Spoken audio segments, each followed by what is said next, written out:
13장입니다. 마태복음 13장 44절에서 58절까지요.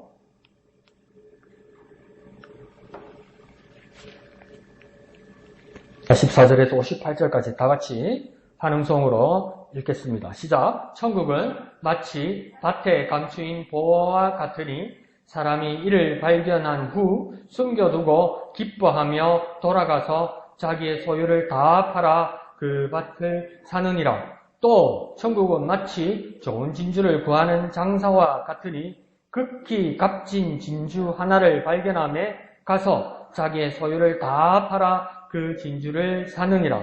또 천국은 마치 바다에 치고 각종 물고기를 모는 그물과 같으니 그물에 가득함에 물가로 끌어내고 앉아서 좋은 것은 그릇에 담고 못된 것은 내버리느니라. 세상 끝에도 이러하리라. 천사들이 와서 의인 중에서 악인을 갈라내어 풀무불에 던져 넣으리니 거기서 울며 이를 갈리라.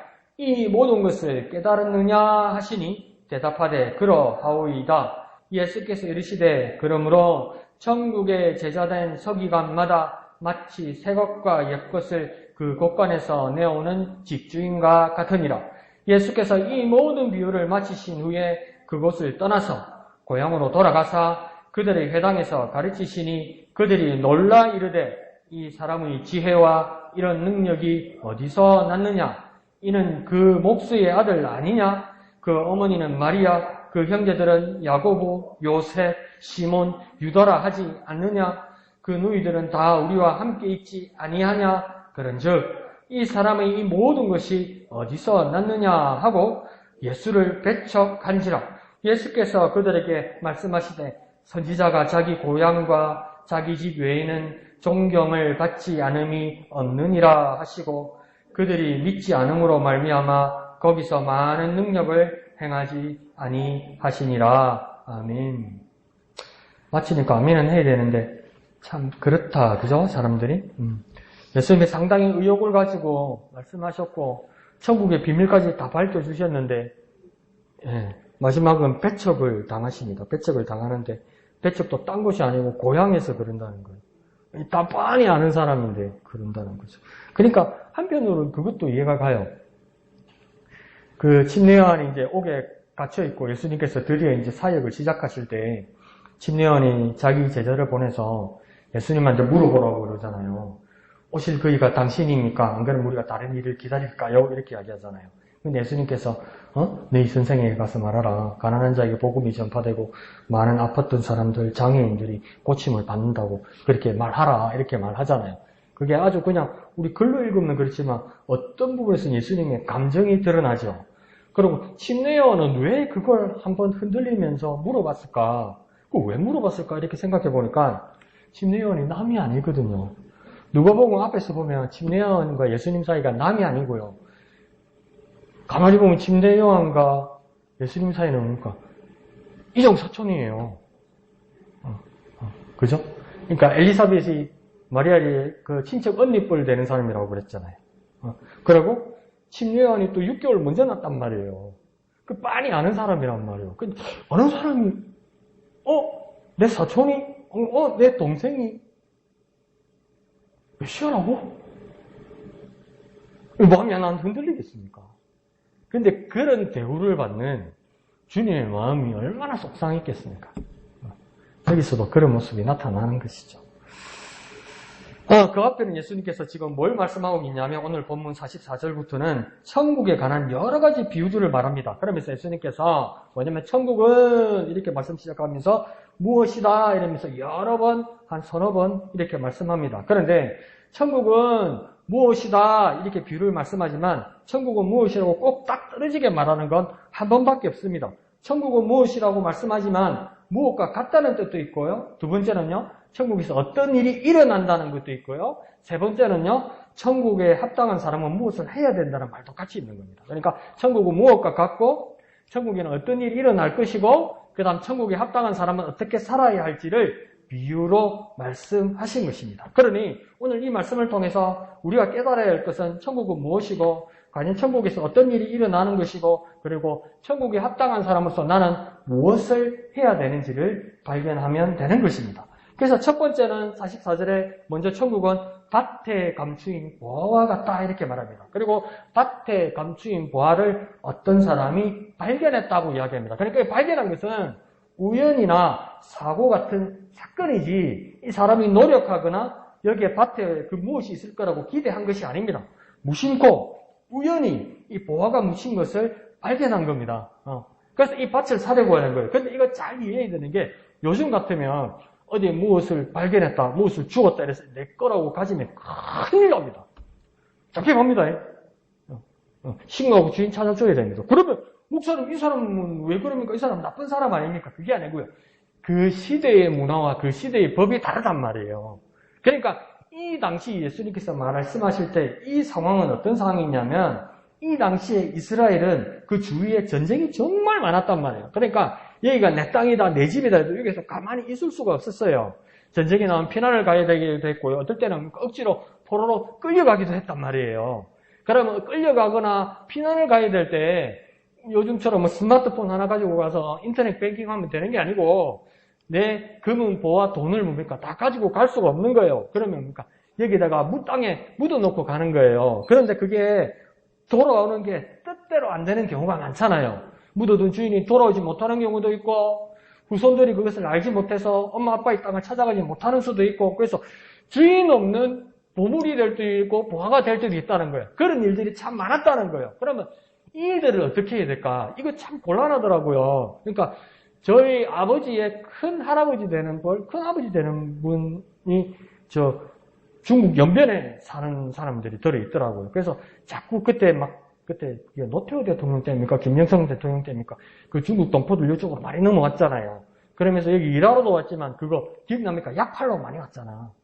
그 약 팔러 온 거예요. 그런데 이 사람들이 어떻게 하냐면 자꾸 이제 친척거리 하면서 저희 아버지한테 초청을 해달라고 그러는 거예요. 그 초청 몇 번 해주는데 우리 아버지 큰일 날 뻔했어요. 보증을 해서 초청을 했는데 안 돌아가. 불법 체류됐다니까.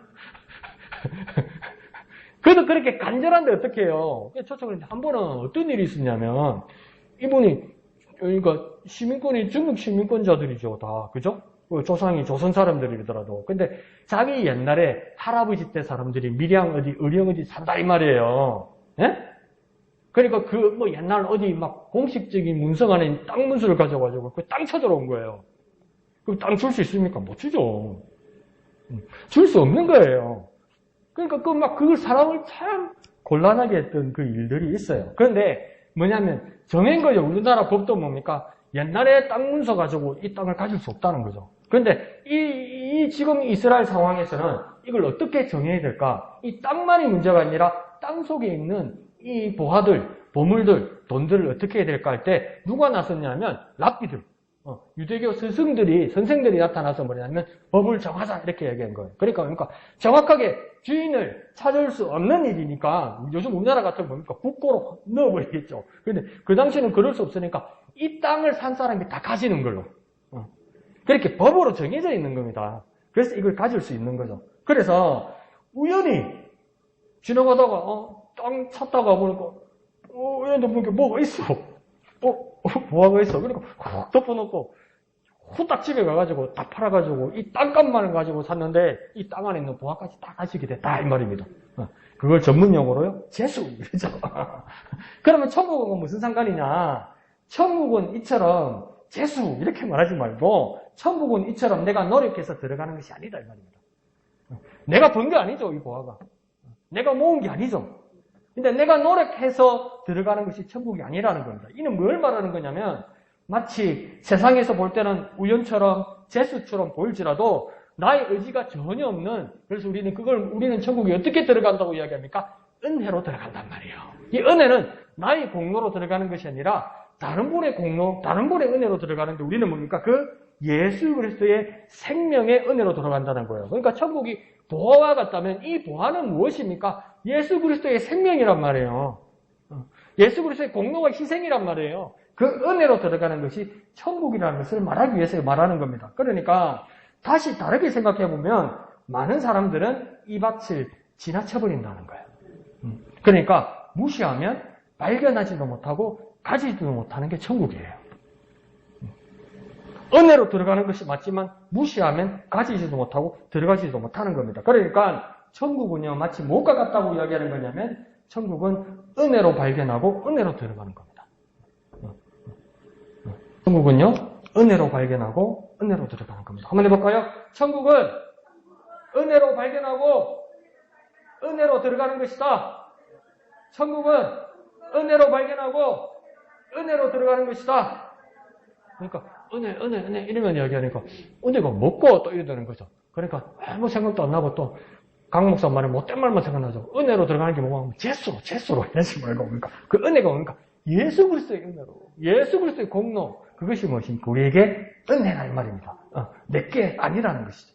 자, 그러면 두 번째 천국의 비유는 뭐라고 이야기하냐면 진주를 구하는 장사와 같다고 이야기합니다. 그러니까 좀 앞에 이야기하고 비슷한 것 같지요? 그런데 조금만 초점이 어디로 가 있는지 한번 생각합시다. 앞에 보화와 밭에 감추인 보화 같은 비유는 뭐냐면 그 초점이 보화에 초점이 잡혀 있어요. 보화가 중심으로 보는 거예요. 그런데 두 번째 비유, 45절에서 비유는 뭐냐면 이번에는 진주에 초점이 가 있는 것이 아니라 진주를 구하는 장사. 그러니까 진주를 구하는 사람에 초점이 가 있는 거예요. 앞에는 보화에 가 있는 것이고 뒤에는요, 진주가 아니라 진주를 구하는 장사, 사람에게 가 있는 겁니다. 그러니까 이게 왜 사람에게 가 있냐면 진주는요, 여러 종류들이 있는 것 같아요. 그러니까 이 장사는 어떤 일을 하는 사람이냐면 좋은 진주를 구하러 찾아다니는 사람이란 말이에요. 아무 진주나 사는 사람이 아니고 아무 진주나 돈 주고 사는 사람이 아니고 여러 가지 진주가 있는 것 중에 좋은 진주만 찾아다닌다는 거예요. 그러니까 이 장사는 그냥 장사하는 사람이 아니고 고가의 진주를 알아보는 사람이란 말이에요. 그러니까 이 사람은 뭐가 있습니까? 안목이 있고 분별력이 있단 말이에요. 분간할 수 있단 말이에요. 우리로 말하면 그러니까 영안이 있다는 거예요. 성경을 보는, 말씀을 보는, 천국의 가치를 아는 영안이 있는 사람, 영감이 있는 사람을 말하는 거예요. 그러니까 더 쉽게 말하면 아무 것이나 내 마음에 드는 것이 천국이 아니라는 거예요. 분명한 하나님의 기준이 있다는 거예요. 내 기준이 아니고, 그러니까 내 마음에 드는 게 천국이 아니라고요. 내가 그리는 게 천국이 아니라고요. 그 이해를 위해서 이해를 돕는 것까지는 이해를 하는데 이게 천국이다 이러는 순간 사람들이 잘못하고 오류를 범하고 천국에서 잘못한단 말이에요. 미국에서 입신한 사람들은 뭡니까 아라베스크나 로마네스크 궁전이 천국이라고 그러고 한국에서 입신한 사람은 기와집이 천국이라며. 그 어떤 게 천국이에요? 이해를 돕는 것까지는 좋지만 이것이라고 이야기하면 뭡니까? 자기 기준의 천국이 된단 말이에요. 근데 좋은 진주를 구하는 장사는 자기 기준으로 진주를 구하는 게 아니에요. 자기 기준으로 자기 마음에 드는 걸로 진주를 사버리면 그거 뭐가 됩니까? 나중에 좋은 값 받고 못 파는 거 아니에요. 그러니까 기준이 따로 있다는 거예요. 천국에 대한 기준은 우리에게 누구에게 있습니까? 하나님에게 있다는 거예요. 그 하나님의 기준을 잘 알고 분별하는 사람, 그 사람에게 천국 소유가 된다는 겁니다. 그러니까 우리에게 무엇이 있어야 됩니까? 천국을 알아보는 분별력이 필요합니다. 아무거나 천국이 아니라고. 내 기분 좋으면 천국이 아니라고요. 그러니까 또 쉽게 말해볼까요? 내 마음이 들면 천국이 아니라고요. 목사가 설교하는데 오늘 내 기분 좋게 하면 은혜 받았다 그러고 막 마음을 찌르는 말씀을 하면 참 설교도 못하네. 내 잘 하지는 못해서 죄송하긴 한데 그렇게 내 기준을 세우면 안 된다는 거지. 근데 그게 얼마나 어렵습니까? 그러니까 천국을 알아보는 분별력이 필요합니다. 천국은요, 분별력이 필요합니다. 한번 해볼까요? 천국을 알아보는 분별력이 필요합니다. 천국을 알아보는 분별력이 필요합니다. 말씀을 따라, 기도를 따라, 하나님 말씀의 근거에서 보는 안목, 분별력, 영감, 영안을 가지는 저와 여러분 되시기를 부탁드립니다. 자, 그럼에도 불구하고 이 밭을 산 사람과 진주를 구한 장사, 이 사람의 공통적인 모습이 있습니다. 44절에서도 똑같이 나오고요. 47절에서도 똑같이 나옵니다. 어떡합니까? 첫 번째 이 사람들이 둘 다 발견했죠. 그 다음 뭘 합니까? 자기 소유를 다 팔지요. 그리고 그걸 대신 삽니다. 바꿉니다. 그러니까 발견하고 자기 것을 다 가져와서 더 가치 있는 걸로 산단 말이에요. 바꾼단 말이에요. 더 가치 있는 걸로. 그러니까 하나님 나라가, 저와 여러분에게 천국이 하나님의 나라가 내가 가지고 있는 그 무엇보다도 더 가치 있다고 생각해야 된다는 거예요. 심지어 무엇만큼도요? 내 생명과 내 목숨보다도. 그럴 때 그 가치를 아는 겁니다. 그 두 사람 다 그 천국을 가치를 아는 거죠. 그러면 스스로 우리에게 물어볼 수 있습니다. 나는 천국을 발견했습니까? 분명히 발견했다고 말할 수 있겠죠. 예수 그리스도를 믿고 구원의 확신을 가지고 있으니까요. 그러면 두 번째 질문이 있습니다. 그러면 그 천국을 위해서, 그 하나님 나라를 위해서 내 재산을 다 팔아 살 만큼 천국이 귀한 것을 아십니까? 그러면 끊어서 말하면 천국이 귀한 것을 아십니까? 그러면 또 아멘이에요. 그런데 앞에 말이 조금 걸리네. 내 재산을 다 팔아 살 만큼. 목사님, 내 재산이 왜 손을 대려고 그러세요? 목사님, 왜 내 적금에, 내 통장에, 내 보험에 왜 그러세요? 뭐, 요즘 세상이 뭐, 목사가 내놓으라고 내놓겠습니까, 어디? 근데 그 말이 아니라, 진짜 내 스스로 내 기준에 하나님 앞에서 이것보다도 더 귀하다고 생각합니까? 그걸 스스로에게 물어보라는 겁니다. 또 증거를 대고 하니까 적금 깨가 오고, 이 말이 아니고요. 진짜 이거는 지푸라기와 갖고 사라질 수밖에 없는 것이라고 생각하고 천국이 영원하고 이것이 나에게 가장 가치가 있는 거라고 믿고 있고 결단할 수 있냐는 겁니다. 그 질문에는 우리 마음을 조금 무겁게 하죠. 세 번째 질문. 그럼 진짜 천국을 위해서 나의 모든 것과 세상의 것을 다 내주고 천국과 바꿀 수 있습니까? 천국과 바꿀 수 있습니까? 이 말은 뭐냐면 원래 내가 천국을 가질 자격이 없습니다. 그죠? 근데 천국이 내 가까이 왔어요. 바꿀래? 이러는 거예요. 내 1,000원짜리 한 장 있어요. 근데 휴대폰 하나 주면서 1,000원하고 휴대폰하고 바꿀래? 이러면 뭐라 그럴래요? 헐! 이러지, 그죠? 왜요? 이 스마트폰이 엄청 1,000원보다도 가치 있다는 걸 아니까 바꾸잖아요. 그런데 내게 있는 모든 것과 모든 것 앞에 이걸 다 주어도 원래는 가질 수 없고 바꿀 수 없고 살 수 없는 천국인데 이게 내 앞에 와 있는 거예요. 그러면 주님께서 내게 물어보는 거예요. 바꿀래? 멈칫하는 거야. 왜 멈칫할까요? 내가 천국의 가치를 아직 잘 몰라서 그런 거죠. 그런데 이 진주장사와 이 보화가 있는 밭을 산 사람은 그 가치를 안다는 겁니다. 그러니까 천국은 또 어떻게 말하면 무엇입니까? 그 가치를 아는 사람의 것이라는 겁니다. 내 모든 것을 다 내놓고 천국을 살 수 있어야 천국 사람인 겁니다. 다시 말해볼까요? 천국의 가치를 알아야 천국 사람이 됩니다. 천국의 가치. 그러면 천국의 가치를 어떻게 알 수 있을까요? 천국에 대해서 깊이 묵상할 수 있어야죠. 깊이 생각할 수 있어야죠. 깊이 들어갈 수 있어야죠. 예수 천당 불신지옥, 예수 천당 불신지옥. 분명히 맞는 말인데, 예수 천당 불신지옥, 예수 천당 불신지옥, 서로 지나가면서, 야, 구원받았다. 끝! 아무것도 생각하지만 그게 무슨 천국의 가치를 아는 사람이겠습니까? 천국의 가치를 깊이 묵상하고 그것을 아는 사람만이 천국 사람입니다. 이 세상보다도 하나님 나라를 더 소망하며 살아가는 사람이 천국 사람이에요. 주님께서 나를 부르시는데, 잠깐만 있어보세요. 하나님, 잠깐만 있어보세요. 이거 좀 마무리 좀 짓고요. 내일이 만기라니까, 하나님. 한번 찾아보고 써보고, 막, 이런 생각이 들면, 천국의 가치를 잘 모르는 사람 아닙니까? 우리 모습에 한켠에 그런 모습들이 있단 말이죠. 근데 뭡니까? 천국 가치를 아는 사람은 그러지 않는다는 겁니다. 천국 가치를 알아야 천국 사람입니다. 그런 삶으로 살아가고 변화되는 저와 여러분 되시기를 부탁드립니다. 한번 해볼까요? 천국의 가치를 알아야 천국 사람이다. 천국의 가치를 알아야 천국 사람이다. 그렇게 천국을, 하나님의 나라를 깊이 묵상하는 그 천국의 가치를 깨닫는 저와 여러분 되시기를 부탁드립니다. 자, 세 번째 비유는 뭡니까? 47절에 물고기를 모는 그 그물의 비유입니다. 그러니까 여기서는 천국이 무엇이다 이렇게 말하는 것 같지만 엄밀히 보면 천국에는 어떤 일이 일어날 것이다. 천국 앞에 어떤 사건이 일어날 것이다. 먼저 그걸 말하는 겁니다. 그러면서 이 비유는 뭐냐면 당시 이스라엘의 갈릴리 호숫가에 배들이 있고 고기를 잡는 사람들이 많았단 말이죠. 그러니까 이 방법은 뭐냐면 배 2대를 가지고 수평으로 그물을 쫙 펴가지고 이렇게 쑥 끌고 가서 그물로 물고기들이 그냥 뜨는 배들도 있고 배 한 대를 가지고 끝에 달아가지고 이렇게 쭉 끌고 오는 사람들 그런 어법을 그물법을 말하는 겁니다. 그런데 당시에 갈릴리 바다에는 역사학자들이 생각할 때는 물고기가 어느 정도 있었냐면 한 22종류 정도 이상의 물고기들이 있었단 말이에요. 그러면 그 물에는 내 마음에 드는 것만 잡히는 게 아니고 쑥 뜨면 뜨는 대로 다 잡힐 거 아니에요. 그러면 여러 종류의 물고기들이 있다는 겁니다. 그러니까 47절에도 뭐라고 얘기합니까? 각종 물고기들을 잡는다고 하잖아요. 각종 물고기가 있다고 하잖아요. 여러 물고기들이 있단 말이에요. 근데 그거 다 취하지 않는다는 거예요. 다 가지지 않는다는 거예요. 48절에 뭐라고 합니까? 그물에 가득할지라도, 그물에 물고기가 가득할지라도 다 필요한 것이 아닙니다. 뭐 한다고 이야기합니까? 좋은 것과 못된 것을 구분한다는 겁니다. 요즘으로 말하면 상품성이 있는 것과 상품성이 없는 것을 구분한다는 겁니다.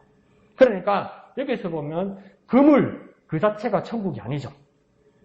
그물에는 잘된 것, 못된 것, 잘난 고기, 못난 고기, 상품성이 있는 고기, 상품성이 없는 고기 다 같이 들어오니까. 그러니까 이 그물 안이 천국이 아닙니다. 그러면 이 그물을 가지고 물가를 끌어온단 말이에요.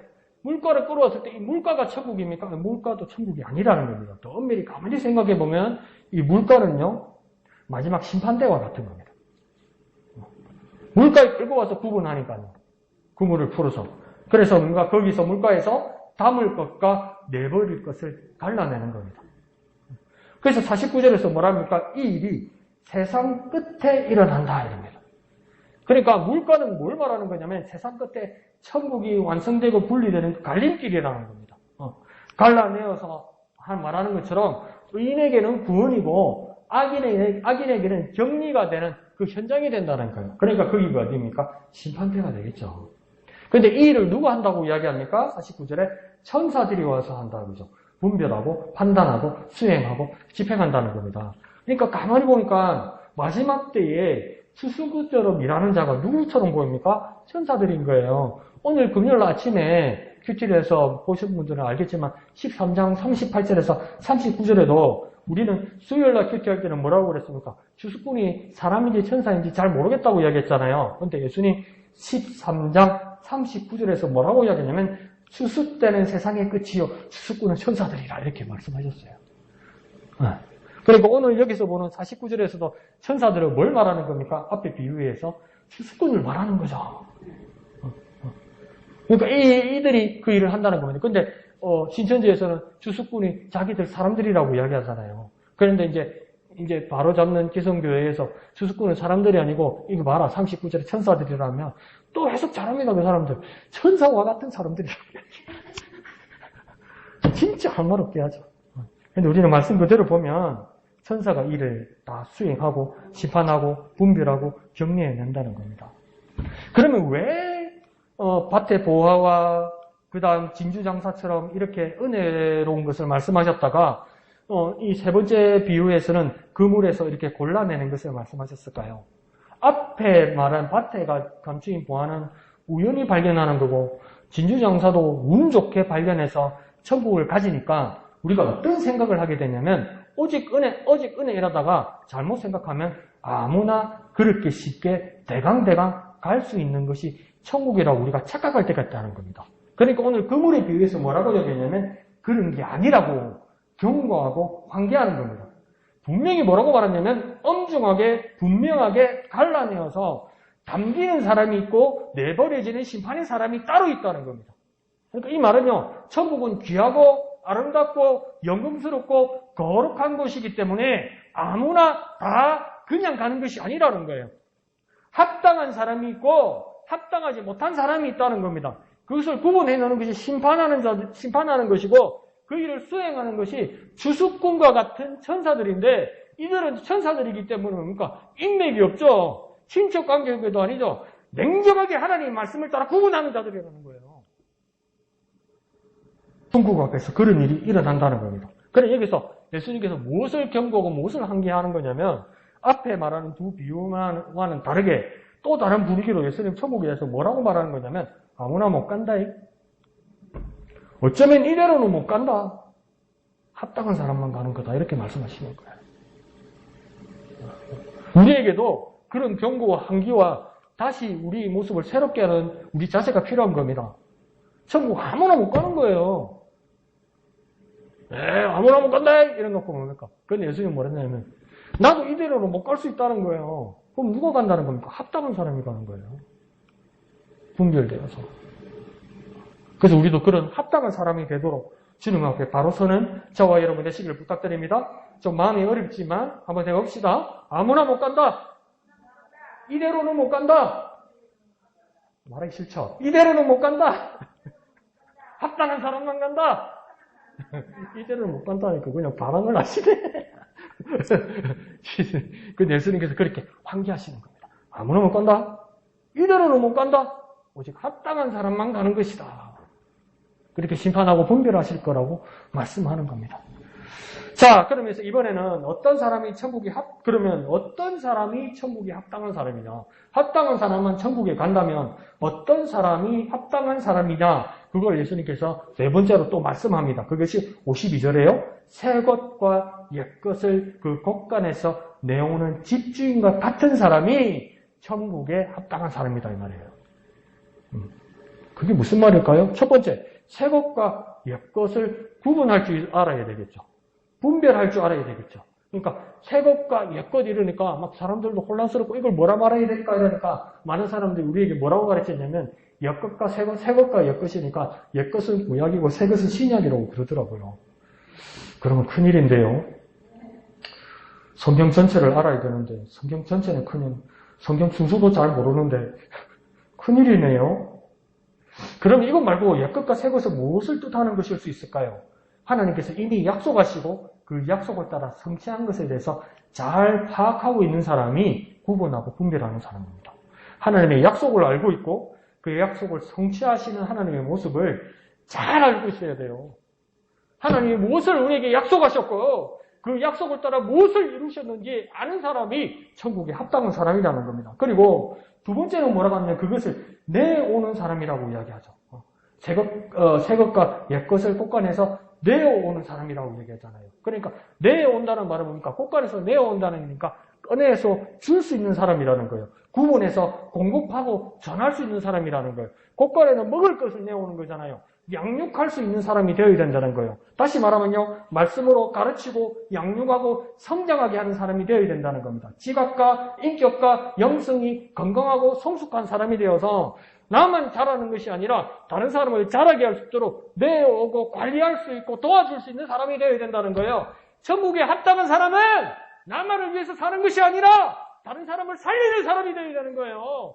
그런 사람이 천국 사람이 되는 거예요. 내 혼자 예수 믿어가지고 천국 가보려고 내 혼자 조금 더 오래 살아보려고 영원히 살아보려고 천국 바라보고 예수 불러봤자 그건 합당한 사람이 아니라는 거예요. 다른 사람을 살릴 수 있는 능력을 배양해야 된다는 거예요. 곳간에 들을 것이 있어야 되고 그것을 내줄 수 있는 넉넉한 마음이 있는 사람이 천국의 사람이라는 거예요. 그러니 우리 사명들이 얼마나 막중합니까? 근데 그 사람은 어떤 사람이라고 하면은 그 사람의 위치를 집주인이라고 이야기합니다. 주인의식을 가지고 책임감을 가지고 리더십을 가지고 있는 사람이 되어야 합니다. 어떠면요? 거룩한 부담이 있어야 되는 겁니다. 그런데 이 주인이란 뜻이 무엇일까요? 내가 주인 아니잖아요. 우린 만나면 뭐라고 부릅니까? 주님, 주여, 이래 부르잖아요. 자꾸 내 말고 주인, 주님 부르니까 나는 위치가 뭡니까? 알고 보니까 종인데?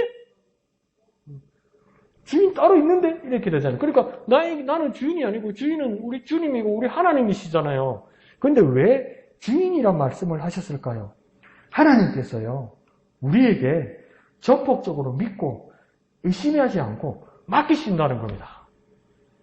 믿을 만한 사람이라는 겁니다. 우리를. 그러니까 여기서 집주인은 뭐냐면 청직인데 착하고 진실하고 충실한 청직이 되어서 내한테 다 내줬다는 겁니다. 왕인데요. 하나님이 왕이신데 내한테 옥새까지 주셨다는 거예요. 그러니까 여기서 집주인은요. 내게 집주인이라고 말씀하신다면 청지기와 같은 말이라는 겁니다. 그러니까 이 말은 무엇이겠습니까? 이 집주인은요. 책임감을 가진 충성된 사명자를 말하는 겁니다. 천국에 합당한 사람은요. 책임감을 가진 충성된 사명자를 말하는 겁니다. 주님께서 나에게 다 맡겨주셨어요. 그러니까 그 책임을 가지고 내게 주신 일, 그 사명들을 잘 감당하는 사람, 그 사람이 되어야 천국에 합당한 사람이라고 이야기하는 거죠. 그리고 네 번째로 한 번 더 보면 뭐라고 합니까? 그 사람을 천국의 제자된 서기관이라고 말씀하시죠. 또 천국의 제자된 서기관. 이 말은 뭐냐면 첫 번째는요. 소속은요. 이 세상이 아니고 천국이라는 겁니다. 세상의 기준이나 세상을 바라보거나 세상의 믿음을 가지고 살면 천국에 합당한 사람이 아니라는 거예요.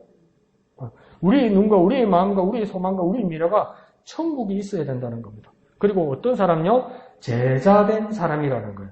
그러니까 이거는 뭡니까? 다른 원칙을 따르는 사람이 아니라 무엇입니까? 예수님을 따르는 사람이 천국에 합당한 사람이에요. 그리고 또 그 사람의 직업이 뭐라 합니까? 서기관 이렇게 해야죠. 그러니까 이게 걸리는 거예요. 서기관이라고. 마음이 무겁네. 서기관. 서기관 하면 우리는 바리새인과 서기관 맨날 예수님하고 싸우던 인간들인데 그러면 예수님하고 싸우는 사람이 돼야 천국에 간단 말인가? 이 말이 아니고요. 서기관은 어떤 뜻이냐면 율법주의자를 말하는 것이 아니라 그러면 율법주의자 입장에서 유대인의 입장에서 서기관을 봅시다. 서기관은 뭐 하는 사람이냐면 서기관은 뭐 하는 사람입니까? 쓰는 사람이잖아요. 맨날 씁니다. 맨날. 근데 뭡니까? 하나님 말씀만 맨날 씁니다. 맨날. 하는 게 그거밖에 없어요. 지금 맨날 그거만 써요. 맨날 쓰다 보니까 외우는 거예요. 외워. 뭘요? 하나님 말씀을 율법을요. 그러니까 천국의 제자된 서기관이란 말은 뭐냐면 주님의 말씀, 복음의 구원의 말씀에 대해서 만날 보고, 만날 읽고, 만날 쓰고, 만날 연구하고, 만날 묵상하고, 그 말씀을 가지고 매번 기도하고, 매번 그 말씀을 따라 살아가는 성령 충만한 충실한 교사를 말하는 거예요. 다시 말하면 뭡니까? 복음의 교사를 말하는 거예요. 복음의 교사. 여기서 충실한 서기관이라는 건 복음의 교사예요. 교사. 그러니까 옛날에 유대주의자, 율법주의자들도 뭐 모르면 서기관한테 물어보면 서기관한테 철철철철 다 말하거든요. 다 가르쳐 주거든요. 그 말씀 따라. 다 머리와 마음과 남아있어서. 그러니까 우리도 뭡니까? 구원이 필요하고 생명이 필요하고 영원한 하나님 나라의 소망을 가진 사람에게 내가 어떻게 해야 구원을 받을까 할 때 말해줄 수 있고 가르쳐줄 수 있고 안내할 수 있고 인도할 수 있는 교사 선생이 되어야 된단 말이에요. 다시 말하면 천국에 합당한 사람은 나만을 위해서 살아가는 사람이 아니라 가르칠 수 있어야 돼요. 길을 보여줄 수 있어야 돼요. 여기가 길인가? 내가 그때 말씀하셨잖아요. 벚꽃장 우리 군항제 되면 신협에서 직선으로 이렇게 구름다리 쪽으로 내려오는 데 있잖아요. 그리고 진해 요거 쪽으로 이렇게 가잖아요. 근데 그게 군항제 때는 그게 일반 통행이라서 글로 못 들어가거든요. 저쪽으로 나는 것밖에 안 되거든요. 그래서 제가 그때 자전거 안 타고 수요예배 금요기대 때 이렇게 걸어 내려오다가 어떤 외부 사람인가 봐요. 고급 자가용 타고 탁 내려가는데 길을 묻는 거예요. 군항제 공울수 운동장 쪽으로 가려면 어디로 가야 되냐 이거. 평소에 가던 대로 우회전 진해 역으로 쭉 가면 됩니다. 아이 고맙습니다. 가더라고. 가고 나서 5분 좀 지났다. 아이 큰일 났다. 교통위반했대. 그랬더니 일방통행. 길을 잘못 가르쳐준 거야. 아는 척하면서 내가 진해 토백이라고 그러면서 바뀐 법을 생각을 안 하고 잘못 가르쳐준 거야. 처벌받게 만드는 거야. 벌금 물게 만드는 거죠. 근데 진짜 하나님 나라의 서기관 된 사람이 여기가 진리고 여기 길이라고 말했는데 삶의 기로에 선 사람이 나한테 와가지고 어떻게 영생을 얻고 어떻게 구원을 얻을 수 있을까 했는데 뭐랍니까? 모르겠는데 이러고 앉았고 오른쪽으로 왔는데 왼쪽으로 해가지고 절벽으로 빠지는 길을 말하면 어떡합니까? 하나님 나라에 합당한 사람은 올바른 서기관 교사가 되어서 바른 길을 제시해주고 가르쳐줄 수 있는 사람이 되어야 돼요. 더 확신을 가지고 어떤 사람이 되겠습니까? 손잡고 같이 갈 수 있어야지. 그런 서기관이 되어야 하나님 나라에 합당한 사람이 되는 겁니다. 그러니까 천국 사람이 되려면요. 분별력이 있고요. 양육할 능력이 있고요. 책임감을 가지고요. 가르칠 수 있는 사람이 되어야 돼요. 그래야 천국에 합당한 사람이란 말이에요. 분별력이 있고요. 양육할 능력이 있고요. 책임감이 있고요. 가르칠 수 있는 사람이 되어야 돼요. 가르침만 받는 게 아니라 가르침을 받을 수 있어야 돼요. 그러니까 예수님께서 마태복음 28장에서 승천하시기 전에 제자들에게 뭡니까? 그러므로 너희는 모든 족속으로 제자를 삼아 아버지와 아들과 성령의 이름으로 침례를 주고 이렇게 이야기하잖아요. 근데 그 누구한테 이야기한 겁니까? 제자들에게 이야기한 거죠. 근데 제자들에게 뭘 삼으라고 이야기합니까? 뭐 만들으라고 이야기합니까? 앞으로 너희들도 제자를 만들어라고 이야기하는 거예요. 그래서 어떤 교회는 어떤 표어를 만들었었냐면 제자 삼는 제자.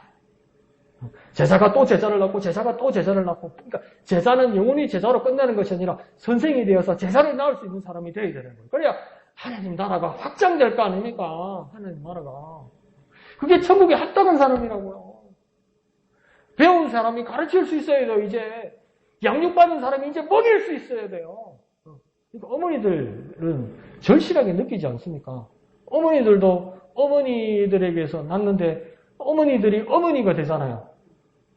우리 어른이니까 말하지만 우리 집사님들도 아기로 태어나서 엄마 젖을 빨았는데 이제 엄마 젖을 물리는 사람도 되었잖아요.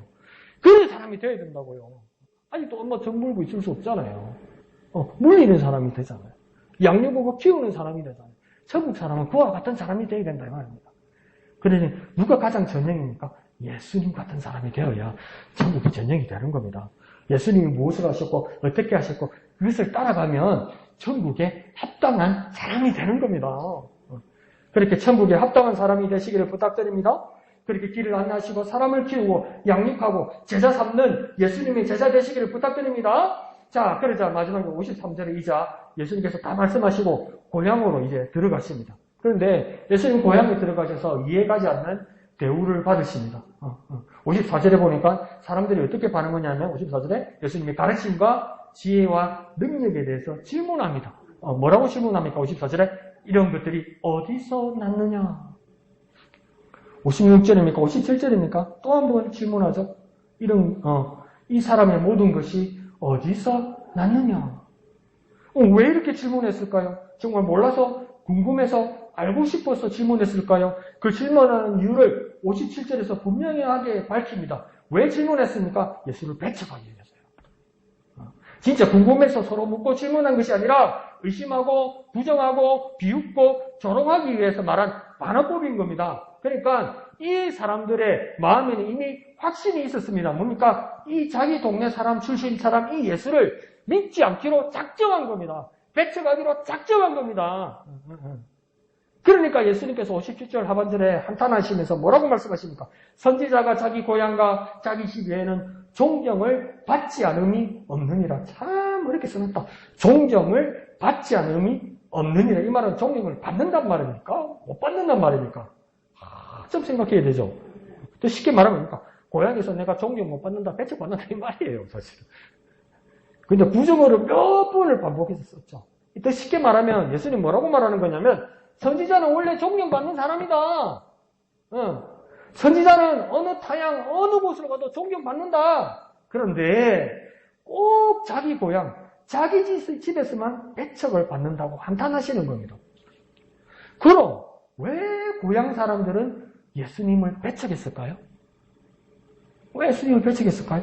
막 중간에 하는 말들이 있죠. 55절에 이는 그 목수의 아들이 아니냐. 지 애비는 목수였고 지네 엄마는 우리 동네 아줌마고 지네 형제들 이거 봐라. 야고보, 요셉, 시몬, 유다 동생들이 남동생만 4명 있지 않느냐? 56절에 보니까 너희들도 있지 않느냐? 자, 이거 그래서 제가 그렇게 외우라고 했죠. 예수님 동생들 야요유시 이렇게 외우라고 그랬죠. 야요유시. 야고보, 요셉, 유다, 시몬. 야요유시. 그 다음에 그러니까 누이가 있으니까 최소한 동생이 6명 이상 있다는 거예요. 내가 다 아는데 제가 무슨 선지자고 제가 무슨 메시아고 제가 무슨 그리스도냐. 동네 사람들이 다 그런다는 거예요. 저 사람 잘 안다. 내가 다 안다. 그런데 뭐? 메시아라고? 이 무슨 말이냐면 친숙함이 오히려 경멸을 낳은 겁니다. 잘한다고 무시하기 시작한 겁니다. 친하고 가까우면요. 그 부작용이 상대를 무시합니다. 친하고 가까우면요. 무시해요. 그렇죠? 처음 만나거나 오랜만에 만나면 예를 지키잖아요. 근데 친하고 가까우면 무시해요. 무시해. 그 사람 참 신기하대요. 연애할 때 그렇게 좋아하고요. 심지어 요즘 젊은 애들 결혼 전에 동거도 하잖아요. 동거할 때도 잘 지내요. 근데 결혼식 혼인신고 하니까 사람이 바뀌더라고. 더 친해지니까 무시하더라고요. 친숙하면요. 가까운 곳이 제대로 안 보이고 왜곡돼 보여요. 그러니까 전체와 본질을 보지 못합니다.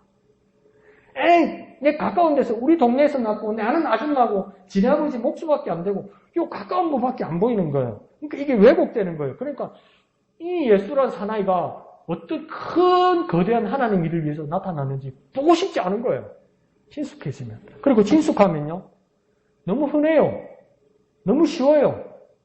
그러니까 사람들이 어떤 반응을 하겠습니까? 너무 가까이 있고 너무 흔하니까 게을러져요. 어리석어져요. 그런 일들을 예수님의 고향 사람들이 했다는 겁니다. 우리 삶으로 한번 적용해 보면요. 너무 말씀이 보기 쉽고 정말 내 마음대로 예배도 하고 기도도 하고 말씀도 볼 수 있으니까 내 마음에 어떤 것이 생기냐면 내가 모든 것을 조정할 수 있고 조절할 수 있다고 생각하는 거예요. 그게 조정하고 조절하는 것에 넘어서서 뭐라고 어떤 문제가 생깁니까? 적당하게 예배하고 적당하게 기도하고 적당하게 믿으라. 그러면서 오래 믿은 사람 뭐라 합니까? 또라이처럼 살지 말아야 되잖아요. 그 모습이 예수님이 당하는 배척과 같은 모습이 아닌지 우리는 한번 생각해 봐야 될 겁니다. 혹시 예수님을 경멸하고 조롱하는 것은 우리 모습이 아닐까요? 그런데 예수님의 반응은 마지막 58절에서 정말 예수님께서 무시무시한 결단을 합니다. 이런 동네 사람들의 반응에 대해서 예수님께서 정말 두려운 결단을 하십니다. 뭐라고 58절에 말합니까? 그들이 믿지 않음으로 말미암아 거기서 많은 능력을 행하지 아니하시니라. 우리 입장에서 보면요, 우리가 믿지 않으면요 능력이 없다는 말이에요. 내가 감히 그런 말씀을 드리면 안 되는데 왜 변화가 일어나지 않을까? 왜 응답이 없을까? 내가 믿지 않아서 그럴 수도 있는 거예요. 다시 주님의 입장으로 보면 주님은 믿는 바에 따라 주님은 능력을 행하신다는 말이에요. 내가 믿지 않으므로 내가 능력을 행할 수가 없다가 아니라 네가 믿지 않는다면 내가 능력을 행하지 않겠다고 주님이 말씀하실 수도 있다는 거예요. 이걸 긍정적으로 한번 생각해 볼까요? 예수님께서 여러 번 이렇게 말씀하셨죠. 네 믿음대로 될지어다. 우리의 믿음을 보시면요, 주님은요, 능력이 주님이신데 우리를 얼마나 사랑하시는지 끌려가는 식으로 응답하신단 말이에요. 얼마나 우리를 사랑하시는지. 주님 마음대로 하실 수 있는데 우리가 믿음만을 보이면 주님께서 감동하시고 그 감동에 겨워서 그 감동을 못 이겨내서 네가 그렇게 믿어주면 내가 다 해주겠다고 하시는 게 주님이라고요. 그것을 성경 말씀대로 하면 네 믿음대로 될지어다란 말이에요.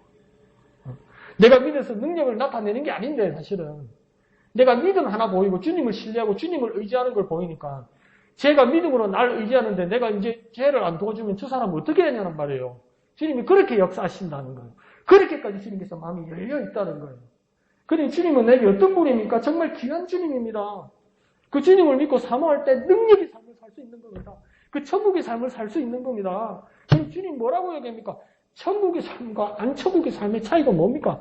배척과 믿음의 차이입니다, 이게. 믿음과 배척의 차이예요.